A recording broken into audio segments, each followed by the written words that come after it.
for another week on my ball. Still with the heartburn. I feel like it has got marginally better. What am I doing? My name's Laura. Hello and welcome to episode 54 of the Lonely Knitter podcast. My name is Laura and I am the Lonely Knitter. Just because I don't have any in-person round here. Well, actually now I do have some in-person round here knitting friends, but I don't have a knit group, and they're a bit, sorry, maternity trousers are the worst. They're a bit far away for me to go to like a weekly knit group, plus obviously I've got toddler. If you've been before, that would have been obvious. If you have not joined me before, thank you so much for coming to see me, and I realise this is an awful start to the podcast. So today is episode 54. It is Sunday the 13th of October 2019, if you are watching this years in the future. My name is Laura and I am coming to you from Lowestoft in Suffolk, and I live here with my husband and my coming up for 3-year-old little girl, and I am currently coming up for 30 weeks pregnant. I'm a big fat woman anyway, like I'm quite a big woman. This just makes me even bigger. Yes, so first of all, you can find me on Instagram as The Lonely Knitter. That's where I post most of my stuff and that's where I'm most active. If you message me on Instagram, I am most likely to reply. I don't think I ever don't reply on Instagram. Like if someone messages me for the first time, I quite often read things and forget. But I do, I'm more likely to reply on there. It's the forum that I have least issues with. YouTube sometimes loads my comments and sometimes doesn't. I know I have a couple of comments I need to reply to from my last video as well. But message me on Instagram and I'll always reply over there. I also have a Patreon account. I sell my patterns on Ravelry, and my Patreon account is The Lonely Knitter. That is where, if you choose to, you can support the podcast. What that means is that I put on Patreon only giveaways. You also, if you sign up for the $2 or the $5 tier, those are the 2 top tiers, you can also receive all of my patterns that are on Ravelry for free. Well, for your sign up. Sorry, heartburn. For your sign up cost. That is, like, you pay monthly and you get a code every month, and you can just use that code to download any and all of my patterns that you would like, and when they come out you can get them as well. I do put the odd little extra video on there for my patrons, and my $5 patrons, they get extra video content. I have got a lot more planned, and I mean a lot more. So there should be a lot more coming up. And I need to thank my Patreon supporters. So Alice, Audrey, Karen, Emma, Hannah, Jane, Joanne, Julie, Katie, Lisa, Paula, Rose, Samantha, Sophie, Stacey, Verity, and one gorgeous anonymous donator. You guys help me to be able to cover the postage costs for all the giveaways that I do, and last month I bought the giveaway prize for Patreon and to give away to my Patreon supporters, and that is what I plan to do. I plan to use that money to cover the costs of the podcast giveaways and prize things that people want to do, and I am so grateful that people are helping me to cover that, because I only work part-time. I work around the childcare I have for my toddler, and I record on my phone. This is a very budget podcast, but in terms of like being able to afford extras and stuff, it's not always the easiest for me to be able to do, and I'm about to go on maternity leave, so it will become even harder for me to do. So yeah, I think that's everything I want to say about Patreon. But basically every day, guys, I'm so grateful. Like, whenever I get to pull a winner for something and know that I can dip into that Patreon money to pay the Royal Mail fee to send it, like my last one went to America, like, it just feels really lovely that I have that support from you guys. Anyway, I'll move into FOs. This is going to be a quick one this week because I really don't have a massive variety of things to show. So there are some finished objects. Now, one of my finished objects I can't show you because it's the mystery design project. So I think I mentioned last week that I am collaborating with Brambles and Me. That is the lovely Mia. She is a natural extract dyer from the UK. She uses all natural bases, so none of her bases have like nylon or anything like that in. She dyes with natural extract dyes and her stuff is gorgeous. Go and check her out if you haven't already. But basically she and I are having a collaboration. Go over to her Instagram if you would like to have a little look at what she's been up to recently.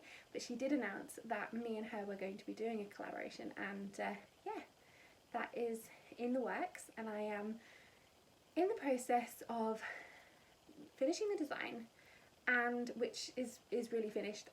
I just so happen to have a child-free little bit of morning tomorrow morning now, so that's when the last finishing touches are going to happen, rather than me staying up late tonight and doing them when I'm tired.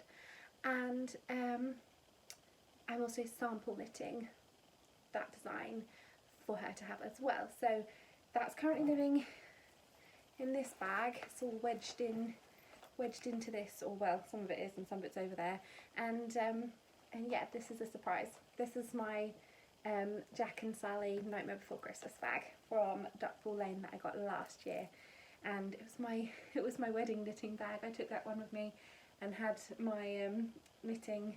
I was knitting socks on it from it when I was having my hair and makeup done on my wedding day last year. And so I can't show you that finished object, but trust me, it is there, and I will show you some pictures when I can reveal all, and then I will feel less like a fraud with my invisible finished object. Next up is my latest pair of vanilla socks, and I feel like they're blowing, like the camera makes them look a lot brighter. No, maybe that is accurate, but they are gorgeous. So these are a vanilla pair of socks. I cast on 64 stitches, did a knit to purl to rib for 20-ish rounds, and then I do 40 rounds on the leg, heel flap and gusset decreases, and then 50 rounds on the foot before I do my toe. And there is a pair, and I forgot to bring my sock blockers upstairs, and then I was sat here, I wasn't sat here, I was stood up here, just finished shoving a chocolate bar in my mouth, and was like, can't be bothered to walk all the way downstairs for sock blockers to show my vanilla socks. I wish I had, because these stripes are fantabulous and I love them. But yeah, this is Noodle Soup Yarns. That is my lovely friend Charlie. She is a dyer sort of local to me. She's Norfolk, I'm Suffolk, but I am literally on the Suffolk-Norfolk border. So she is from the closest sort of city that I live near. It's late, I'm tired. And she is a fabulous dyer. This was a one of a kind, I believe. It is the colourway Honeyed. So with it being a one of a kind, I'm not sure she would be able to recreate it, but everyone should tell her how amazing her self-striping yarn is. And you never know, maybe we can force her into doing some more. But these socks are going in my box of socks. Well, they're not actually, they're going to go on top of my box of socks, because my box of socks is currently full. That is my box of socks up there. It has 12 pairs of socks in it. This is pair number 13 to go in there, and I might be able to wedge them in. I was going to get a box when I last got paid. Went in TK Maxx and there wasn't anything suitable, so don't have another box yet, so that's going to go in there. And my last finished object is a teeny tiny one. It is a face cloth. This is the Grandma's Favourite dishcloth. It's PJ Allen on Ravelry. It's free. It's the one that I've always used, though I usually use the holes version. I've done the no holes version. I keep seeing Amy, Stranded Dyeworks Amy, on her podcast knitting this type of dishcloth, and I used to do this sort of pretty little sort of star flower one, but I know a few people who probably wouldn't like that, so this one will be good. I am going to try and make up sets of these for Christmas presents for Ellie to give to her godparents, and for, I mean, I'm not religious, they're godparents really, but sometimes we say godparents. just comes out. And for the grandparents, just with a little soap. So this is one, and that's the only one I've done this week. This is from Lily Sugar and Cream. My lovely friend Mia had a little bit of a de-stash and gave me a bundle of things, and in there was some gorgeous Lily Sugar and Cream. I love sugar and cream so much. I just wish it wasn't so expensive. Like, this was a big ball, it was like a larger size ball. But I've got a couple more that are like the normal size balls. They're £3. I feel like that's a lot for that little ball of cotton. Is that a lot? Are they cheaper in America? I really want to try Knit Picks Dishy, and I was going to try and put in a Knit Picks order when I got paid last month. I was going to put in a Knit Picks order because I really wanted some Felici. I've had Felici gifted to me before. I had 2 part balls gifted to me, which I made socks for Ellie from, and then I had 2 full balls of a purple colourway, which is in my wardrobe on needles that I don't like, with one sock half knit. I think I might pull that whole sock out, knit it again on my Chalgoos. Is that silly? I think it might be on 2.5mm needles, and now I like 2.25, so not that silly. But I'm ploughing through socks and stripy socks, especially because I love my Chalgoo 2.25mm needles. My 80cm cable, like, oh, so gorgeous. So maybe they get done on there. But that's all the Felici I've ever had, and I had this ridiculous love for the Sally colourway, and it was all on sale for like £3 a ball. I think the sale has ended now. And I was like, I could get 2 balls of that, make a pair of Sally socks. That's a Nightmare Before Christmas thing, and I love it, and I really want them. And I've seen people knit them up, and they look amazing. I just, after all the things that I had already put on my list to definitely buy this month, and then other things that came up, I didn't have money for a Knit Picks order. So maybe another month. Ooh, pardon me. Maybe when maternity leave's over, to be honest, because I'm going to be on a bit of a stick to stash for a little while when I'm on maternity leave, because obviously it's a drop in money. But I'd like to try Knit Picks Dishy, Knit Picks Felici, and maybe some stroll fingering for like heels, toes and cuffs. So I've heard people talk good things about that. And then I wouldn't mind trying, there was another one I can't remember, but at some point I am gonna have some fun on the Knit Picks. Maybe I'll ask, oh no, I was doing something else for Christmas. Next birthday I'll be like, let's do a Knit Picks order for birthday. But yeah, Lily Sugar and Cream is what we have at the moment, and this is one of the, I can't remember, this is like sea glass or something, the colourway, but this is the one that I have knit this week. So moving on to whips, let's carry on with dishcloths. So, face cloths. I use them as face cloths, I don't use them as dishcloths. I just call them dishcloths because everyone else does, and the patterns are often dishcloth patterns. So I started another one, which I haven't worked on for a few days. It's just an easy project for when I'm really brain dead. But I'm using the sea glass again, and then I am striping it with a red. And this is on my really short Knit Pro Symphony straights that I got in a 4mm. I would like some in some smaller to be able to use for my cozy memories. I just haven't found them again in my local shop, and haven't got around to buying any online. So, but they're really nice little needles, and yeah, stripy. Again, pinched this from Amy Florence of Stranded Dye Works. So I have quite a bit left of the sea glass. That was the bigger ball, and then here's the red one. So it looks like there's about the same amount left of both of these now, even though I've barely used any of the red one, and I've already made a whole dishcloth out of this one. So I'm hoping to be able to make the striped one, make one more sea glass one, and then maybe one whole red one, and then that will be a set of 4 for someone for Christmas. So I feel like this is a little bit Christmassy in a sort of nice way. It's like a peppery mint, spearmint and red. I don't know what I'm about, I don't know. This is living in my Jimmy Rousseau's circus bag. I bought this from Jimmy Rousseau's ages ago now, and it's got, in the bottom, it's quite bulky because in the bottom it's got a couple more face cloths that I made way earlier in the year, and the leftover balls of yarn for that as well. And it's got a little tassel on the zip, and Jimmy Rousseau's are a fabulous bake maker. bag maker.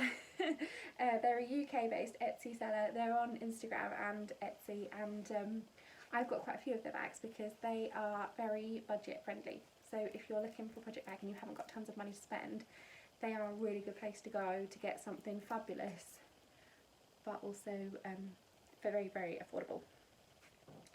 Okay, moving on, I will go on to this one. So this is my new vanilla sock. This is literally all I have done of it. I started it this morning, and I've just had loads going on today. This afternoon actually I think I might have started it. But I've had loads going on today, and I went to Chris's parents, my husband's parents, for a little while, and so I just knit the cuff on this and then started on the leg, and I'm going to be putting in my stitch markers every 10 rounds because it just helps me remember exactly where I am. I don't have to brain fog through it all. But I am using my bulb stitch markers. I bought a ton of them ages ago on Amazon, and I'm going to be using the orange ones, which go quite well with that orange, and the green ones, which go well with that green. So orange and green, because I like matching my stitch markers to my project. This is Dragon Hill Studios. This is the colourway Ghoulish, and it even has little pumpkins on the tag, and it is Chepstow Sock 4-ply, 75% superwash, blue-faced Leicester, 25% nylon, and it is, yeah, Dragon Hill Studios. So my amazing friends Emma and Rosie of the Hairy Sheep podcast picked this up for me from Yarndale. I couldn't get to Yarndale, and I had commented on Dragon Hill Studios post saying how much I loved this, and I really wanted a Halloween themed skein of sock yarn, preferably stripy because I love the stripes.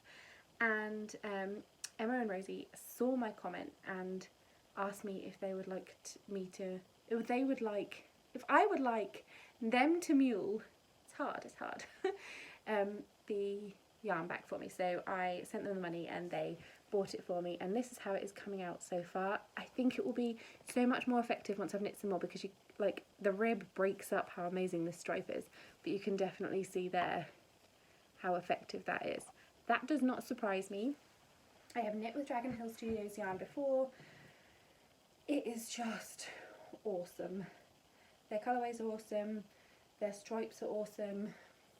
I love how they come in a cake, and then they have like a bunch of the yarn wrapped around the outside like this way, so that you can see what the stripes are.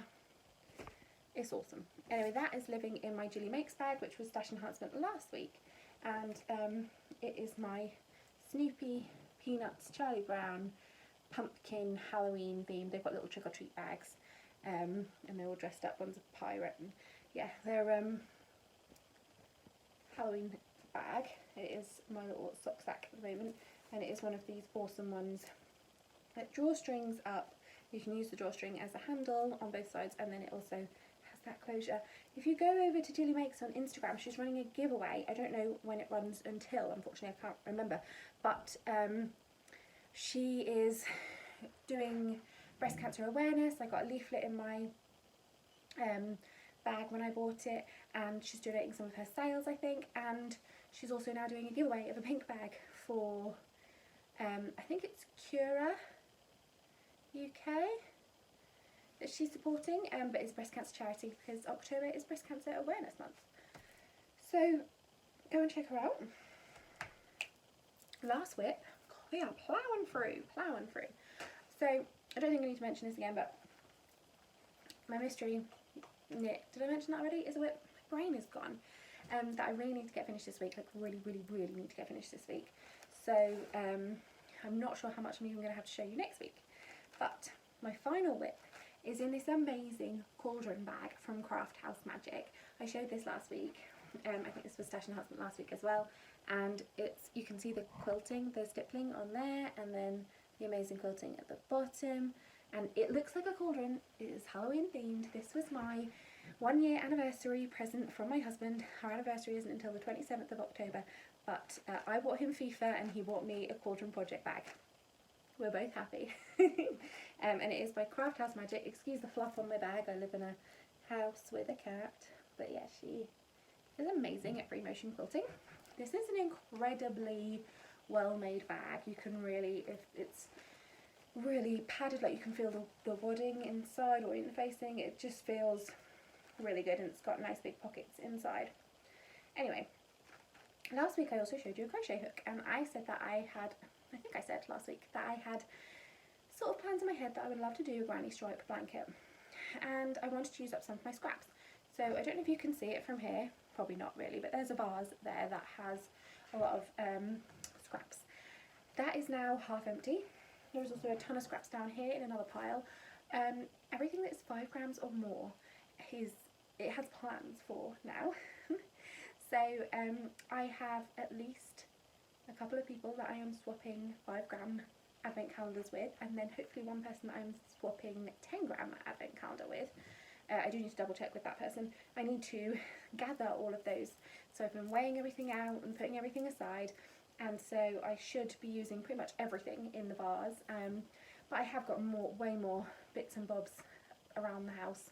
Not half as much as I used to have. This is going to clear me out pretty much, but I'm swapping, so I will get a lovely variety of minis come back to me throughout Advent this year, and my son will be born in the middle of Advent this year, so I'd love a little yarny treat every day when I am definitely going to be maybe a little bit under the weather for some of it. But I took some of the little minis that I had that I really wanted to use myself, and I also took a lot of the minis that were left over from last year's advent calendar. So last year I had my first ever yarny advent calendar, and it was a family tree yarns advent. Best thing I've ever had, absolute best. Meeting Jane was like one of my first real online knitty friends that I made, and it was so lovely. My crochet hook fell out, so I'm a little bit just getting myself sorted, but we swapped. The reason we met was because Kelly of Lay Family Yarn did a 5 gram advent swap, which she's done again this year, and I've got another amazing partner this year, and I was paired with Jane of Family Tree Yarns. Now Jane is an indie yarn dyer of epic proportions.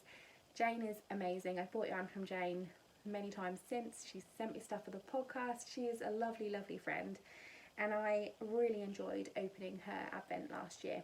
I wish I had more money and could buy one this year. She will definitely be one I want next year. So next year I'm going to save up. I had 2 advent calendars that I had committed to buying this year, and I did that.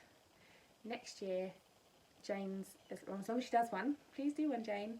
I want to do Jane's, and I want to do one other. If I can afford it, we'll see, because there'll be like 9 months of maternity leave next year. I don't think it's going to be on my list, unfortunately. I'm not sure it's going to be something I'm going to be able to afford, but there are so many amazing people on Instagram that you can swap them with. And yeah, last year I got to swap with Jane, and I made my first ever pattern, my first ever like pattern release, and that was my Show Us Your Scraps mitts, and they were all knit from Jane's advent calendar, but every day they took maybe 2 or 3 grams, and she sent me, because I'm incredibly lucky, 10 grams for every day. She sent me one of the ones out of her shop, whereas I only sent her my 5 gram scraps. She sent me amazing 10 gram gorgeous merino nylon minis. So I had quite a bit left over from every day. I had started knitting another blanket that hasn't had a lot of progress and is a lot of a slower make, which I'm sure I'll carry on with at some point. It's still there. But I just was looking at these scraps, and I was thinking I say scraps, but they were like 7 grams each, so they definitely aren't scraps. Some of them are less, because some of them I have used a bit in other things. And I really want them all to stay here. I don't want to swap any of those in my advent things, because they're special. They were already given to me. I want to use them. And I've been saying for ages I want a granny stripe blanket. And then I had a couple of minis given to me last weekend, and so I started one. So far, that's the ball. I did not just fart, that is the ball. So far, this is what I have. Oh, it's so big. That was also the ball on my foot, not a fart. So I'll just show you. Here we go. So I started off using a couple of minis and then a couple of scrappy bits that I had, and then I thought I'm going to use that advent calendar, and I grabbed it all up, and I've used maybe a third or a half, coming up for a half of what I had in the bag that I grabbed. So I'm just going to show you what we have in here first. I can't tell you all the colourways or all of everything, but I'll just show you what I can. So last week I showed you in my stash enhancement that I had been gifted some minis from Craft House Magic.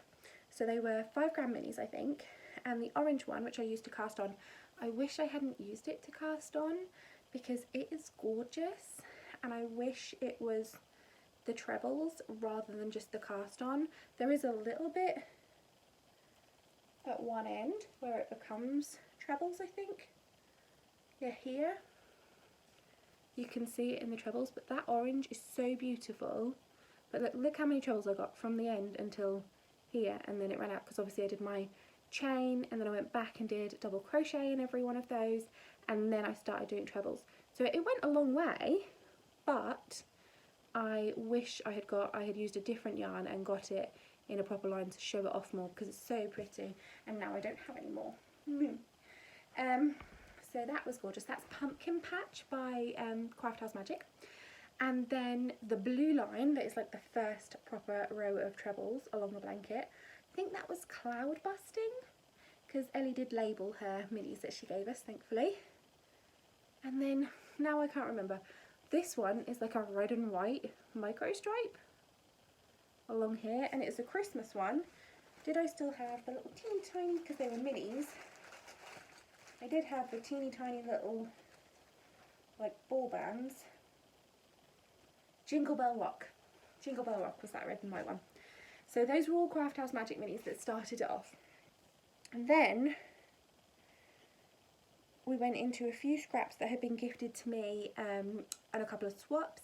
And last November, I think it was November, when Get Your Yarn Wishes Granted was going on, a very, very, very nice, lovely friend of mine sent, well, I'll call her a friend, we don't know each other in real life, but online she's fabulous, she knows who she is. She sent me a bag full of little sock scraps. I don't know how that turned into squaps. And so I've used most of them in scrappy projects throughout the year, because I didn't have any scraps back then, and I've accumulated loads over the year. I'm starting to stutter. And then if you can see this blue line here, there's a tiny bit of Knit Picks for Lychee in there that was off a tiny end of a ball. But if you can see this blue line here, this is where I stopped using scrappy bits and stopped. So these were Ellie's ones here, then these were all scrappy bits. And then from this blue line up is all Family Tree yarns. And I don't care where, I'm just magic knotting the next colour on, but can you see the colours? Like, oh my gosh, there's one here that I just, here we go, here's a double bit of it. This, oh my gosh, I love this. And then this one's gorgeous, this red and sort of whitish one. Where else was one of the ones I absolutely went mad for? It was this one. It's a bit of a double. It's like pepperminty green, but it also has like chocolate brownie, whitey bits, and then the odd fleck of gold. It was so gorgeous. So that's what I have so far of my blanket. I feel like that's really good for a week. It just was worked on a few times in like hospital appointments and bits and bobs that I had going on, which I will tell you about at the end. So I'm really happy with it. It is about big enough to cover the, or it's just, I'm just holding it out over my bed right now, and it goes over the top of my bed and then down each side like that on the edge of our bed. So I'm going to finish it and then put a border all the way around the outside, so that hopefully it will be big enough to cover our bed. But to be honest, I think I will have it downstairs on the sofa with me. Or in my dream life that we actually managed to sell this house, because we've had barely any interest at all, I'd have a craft room in the house that we would move to, and I'd be able to have an armchair in there, and it would go over the armchair. My ball has rolled away. Ooh, ooh. Okay, so that is everything that I have knit on this week. That is all my whips. So stash enhancement, well, I have no stash enhancement. Some people will be like, oh, well done you, because I think I said last week that Alice of Dr. Sockstagram on Instagram had set a challenge about not buying anything until Unravel, and whilst I definitely was not committing to that, I was going to do my best to cut down, because in terms of Christmas coming with a child that I need to buy things for, and then maternity leave and a new baby that I need to buy things for, my yarn budget is definitely not going to be what it has been, and it hasn't always been massive. And so I definitely didn't want to be spending too much money. So, well, I couldn't afford to be spending too much money, so it seemed like a good idea to try and join in as much as I could. Well, I have joined in this week and not bought a single thing, but you can't really congratulate me, because the only real reason that I haven't is because I have been on the bones of my arse poor for a week. I have no money left. I had a bunch of things that I was not expecting to happen, and there we go. It's probably a good thing, because it meant that I worked on stuff I had and didn't bring more into this house. I'm sure my husband will be happy, really. On the other hand, I'm grumpy as, because I keep looking on Instagram and seeing how many amazing things people are coming out with, yarn dyers and bag makers, and sitting there drooling, and I can't bring them in. But there we go. Can't win them all, and I definitely have an amazing stash of yarn in this house that I should be knitting through. So hopefully maternity leave will actually get me to use up some of the amazing yarn in this house that I definitely bought for a reason, and definitely bought because I wanted to knit it, but because I'm constantly bringing more and more and more into the house, I'm not getting around to it. So, languishing whips. So there are a couple of whips that did not get worked on this week, but have definitely not been forgotten. The first one is my Equinox crop. So I had this out last week. It is the Equinox crop, which is a test knit for Truly Hooked. I am very much hoping to have it finished in the next week and a half to 2 weeks. Well, I will have it finished, and I'll have it finished before the end of the month, definitely. It only needs its sleeves, and it's nice and easy. It's a really, really well written pattern, pretty vanilla, but I just had this design thing that I couldn't not work on, and want to work on. I'm very excited about it, but it needed all my time this week, and so the only things that have been worked on other than my design thing are when I've been out and about: socks, vanilla, dishcloth, vanilla, and crochet blanket, vanilla. So nothing that needed attention has been done otherwise this week. And my Noth shawl by Carrie Westman, which I'm knitting out of West Yorkshire Spinners Signature 4-ply. I just, again, it needs attention, and all my attention has gone on my design thing and then on vanilla things this week. I am feeling major missing out vibes over the Stephen West knit along, mystery knit along for this year. I decided not to do it. I did it last year and I absolutely loved it. I know I would love it this year, because I just looked at Clue 1 and then I looked at when people have finished Clue 1, and I was just like, I love it. I haven't bought the pattern, I just looked on Instagram when people posted their pictures of Clue 1, and I was like, I love it so much it hurts. When I met up with the lovely crafty knitty ladies last weekend on Barbara's Day Out, that's Ellie of Craft House Magic, her meetup that she organised, Ellie was knitting it out of her yarn and it was beautiful, and I got major jealousy vibes. Here's the thing, I've definitely got a couple of weeks until payday, so I can't afford to buy any more yarn.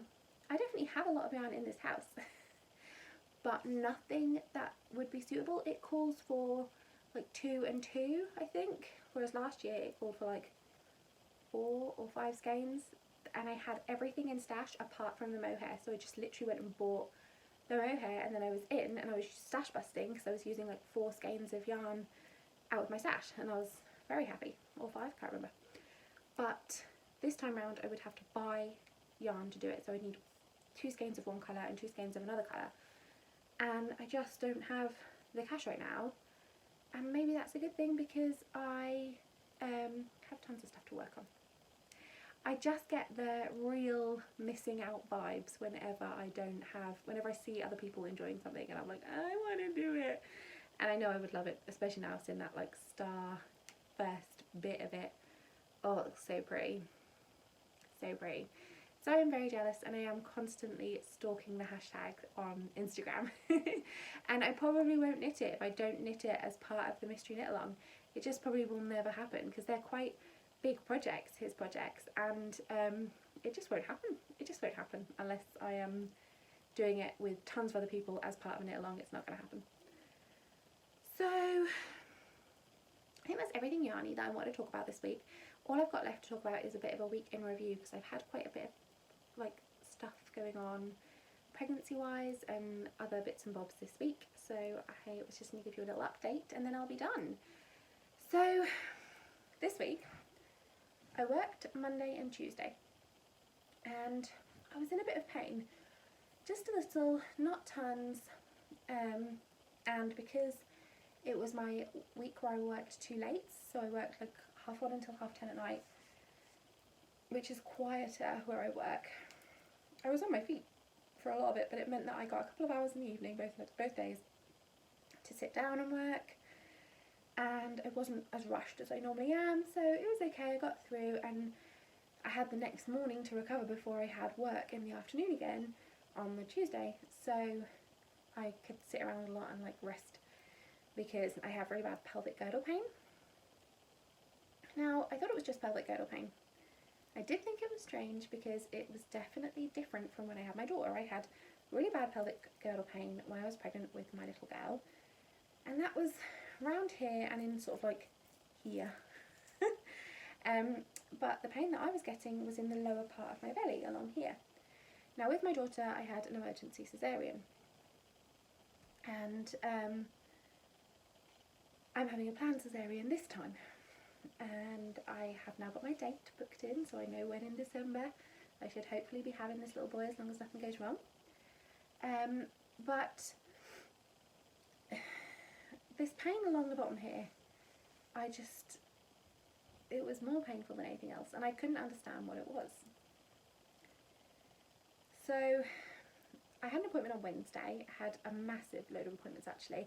I am having a few extra scans. Usually if you have a completely problem-free pregnancy and have had problem-free pregnancies before and you're perfectly fit and healthy, you will just have a 12-week and a 20-week scan, and that's all you'll have on the NHS. But because my daughter was a low birth weight, I've got a high BMI, my emergency cesarean last time, lots of things, I instantly qualify as a high risk pregnancy on the NHS. So they give you 3 extra scans, one at around 30 weeks, one at around 33 and one at around 36. So this week was my first extra scan, and so I had a scan, then I had a consultant appointment, and then I also had a gestational diabetes test, which they do for anyone who has any history of diabetes in their family and anyone who is over a certain BMI. So I went in, had the scan. That was so lovely to have a scan and see him in there, and I went with my husband and my daughter, and then we sat and waited for my consultant appointment, which was a very, very long wait. And while we were waiting, they said, do you want to get started on your gestational diabetes test?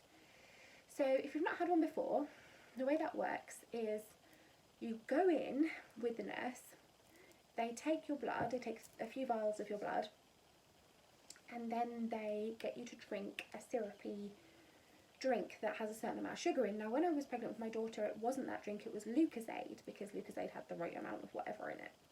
And you drink that, and then they take your bloods again an hour later, and again an hour after that, and they just see how your body reacts, and you know how your insulin levels I think are, and like how your body reacts to it, to like processing the sugar, to see how to see whether or not you've developed gestational diabetes.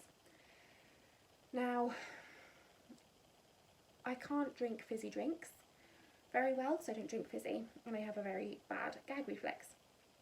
So when I was pregnant with my daughter, I had bought the bottle of Lucozade, because you buy it yourself, days before, left the lid off in my fridge, lid off for days and days and days to try and get the fizz to come out, and it didn't. And so that didn't work.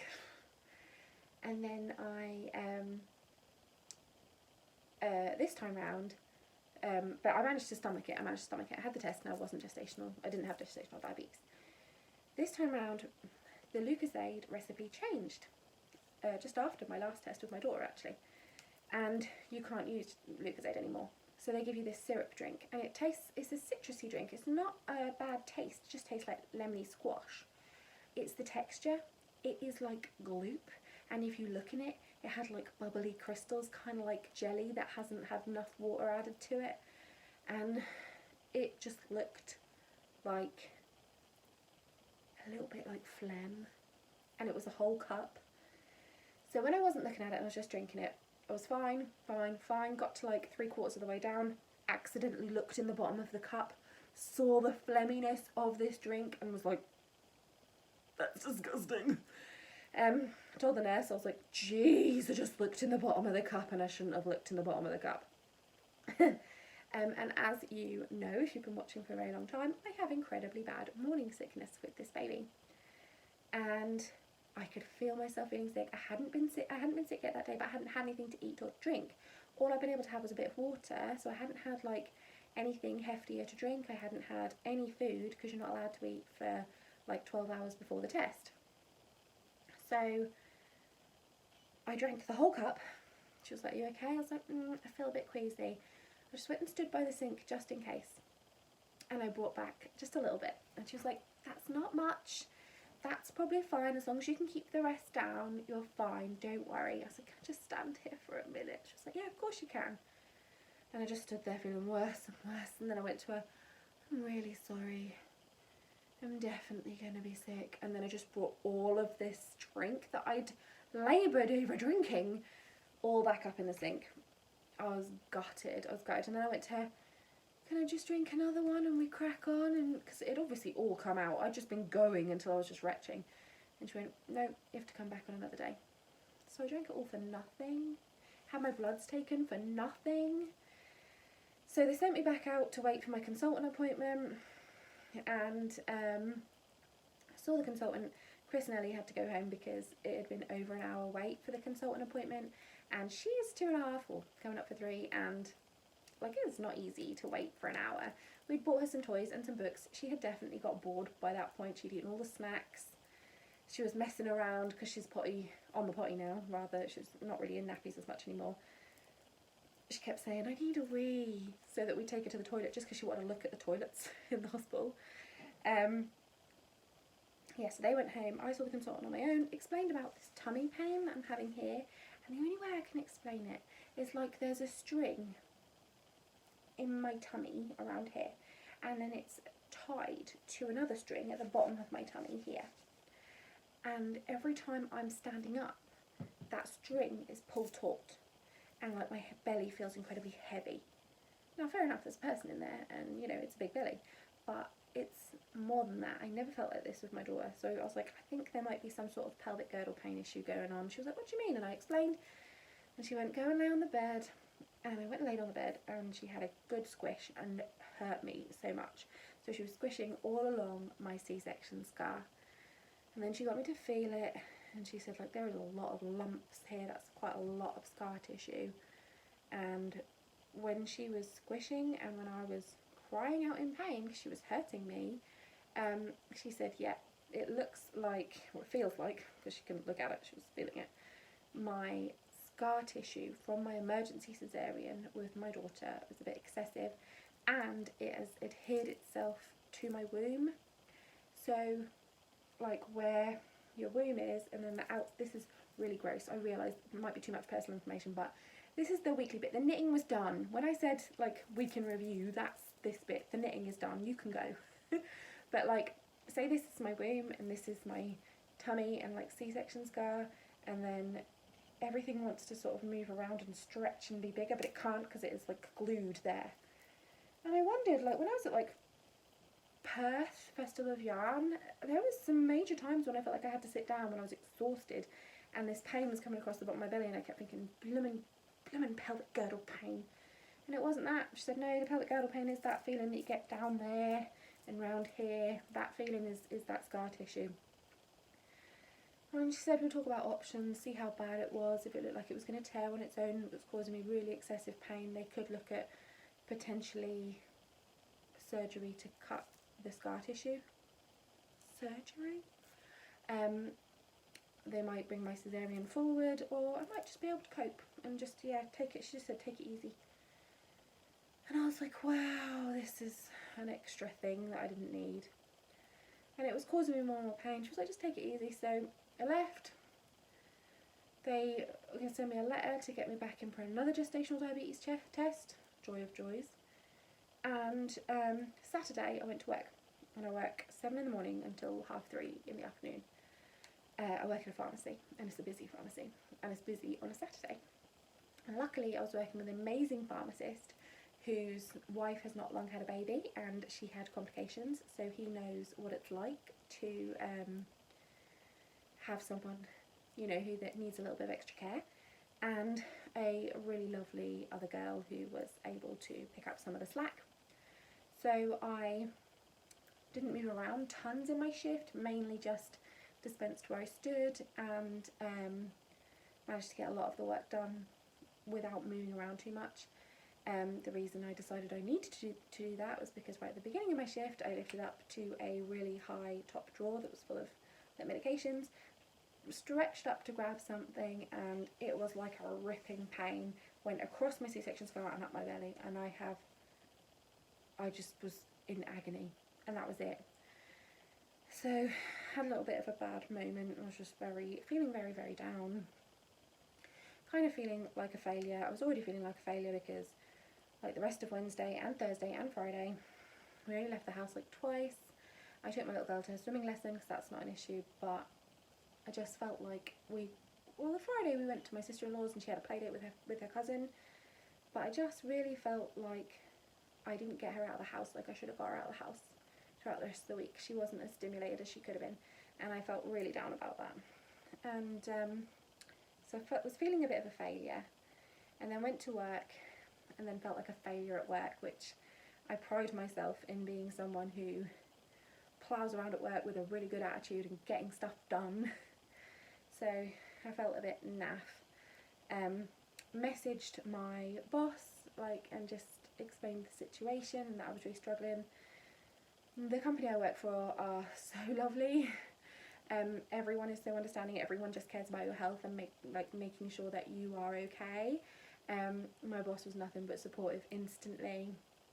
Covered my next couple of shifts. I'm not going to be in that situation again, but now I'm sort of in a limbo until I speak to them on Monday when they're back in the office as to what I'm going to be able to do. I'm really, really hoping to be able to do a sit-down job that they do have usually going on. So I'll speak to them on Monday and see if they think that's okay. I am not ready to give up work before my maternity leave. I was hoping to start my maternity leave on the 1st of December. So this would be a whole month and a half early for me to start. And it just comes off the other end with my baby and having time with the child. And all I'd be doing now is sitting around at home on the Monday and the Tuesday feeling naff, not really able to entertain my child. And she could go to my mother-in-law's because my mother-in-law would have her anyway, and my mother-in-law is amazing. But then I'd feel even more like a failure because I'm at home and palming my child off on someone. So I just want to be able to go to work and earn normal money, because it isn't much more than maternity pay because I only work equivalent of 20 hours a week, but it means a lot to me. That difference means a lot to me, and working means a lot to me. So yeah, basically whinge fest Laura today. Spent quite a little while over the weekend having a big cry, feeling like I'm on my own. Had a couple of things happened this week that I should be happy about, but I'm struggling. First of all, there was World Mental Health Day, and I posted a picture on Instagram of me holding a citalopram. So I take a citalopram every day, 20 milligram citalopram every day, and it helps me just not feel anxious or depressed. It's just one of the things. And I have also been undergoing some CBT, some cognitive behaviour therapy, with the Wellbeing Service, which they do it over the telephone if you're not really able to get to appointments, and that means that I can have my little girl in the house, set her up with books and Play-Doh and all sorts of things, and have half an hour on the phone with my therapist. And they signed me off. I've had a certain amount of sessions. They've signed me off early before I'm due up with all of them, because we had worked through so many things, and I had, from the beginning of the year when I started, got back to a point where I'm really, like, I can see a massive difference here, and I don't think that they would be any more help. So to have that earlier in the week happen, and to feel so elated and so like I had succeeded in something, in, you know, working towards being in a really nice healthy place for my little girl and my family and this baby coming, to then feeling like my physical body let me down at the end of the week, I just kind of massively deflated. And then I go through this normal, like it happens every time, stage of feeling alone. I get really like, I'm on my own, and I'm not on my own. And it was proved that I wasn't on my own because over 160 people liked that picture of me holding my citalopram. I don't think that's like one of the records of anything I've ever had go on Instagram. Like, there were people messaging me who have never messaged me before to say, me too, I'm in it with you. And so World Mental Health Day this year was a massive pickup for me, because I just kept looking at that post, and more messages coming in, and more people making me not feel alone because they were all in it with me. So that happened. Now I'm sort of in limbo, waiting to see what's going to happen this week with work. And my mother-in-law is having my daughter all Monday and Tuesday, which normally should only have a half day on Monday and then all Tuesday while I work. So I'm going to get some pattern design work done tomorrow morning, and then I will have a conversation with my boss mid-morning when she has time to speak to me, and then I'm really hoping she'll just go, come into work right now and do this other job, and I can do that the rest of Monday and all day Tuesday.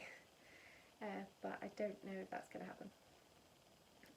I just feel a bit useless at the moment. Anyway, I think I have blabbered on, and basically the last 20 minutes of this podcast are me moaning about my life. Isn't that lovely? Aren't you feeling better?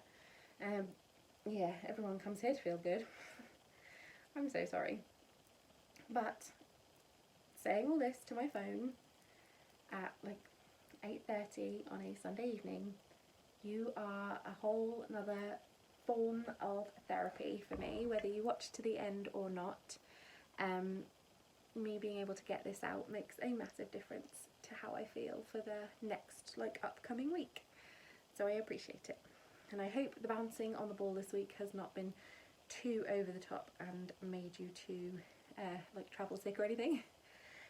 This is where I am now on my socks, so I finished that next colourful stripe, so you can see a bit more what the sock's gonna look like. I love this yarn, and I'll put a progress keeper in so we can see how far I get this week. I'm not sure how far I will get, but if you have got all the way through to the end of this podcast with me, then thank you so much.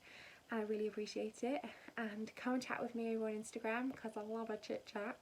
And yeah, I think that's everything. So as always, thank you so much for making me so much less of a lonely knitter. Bye!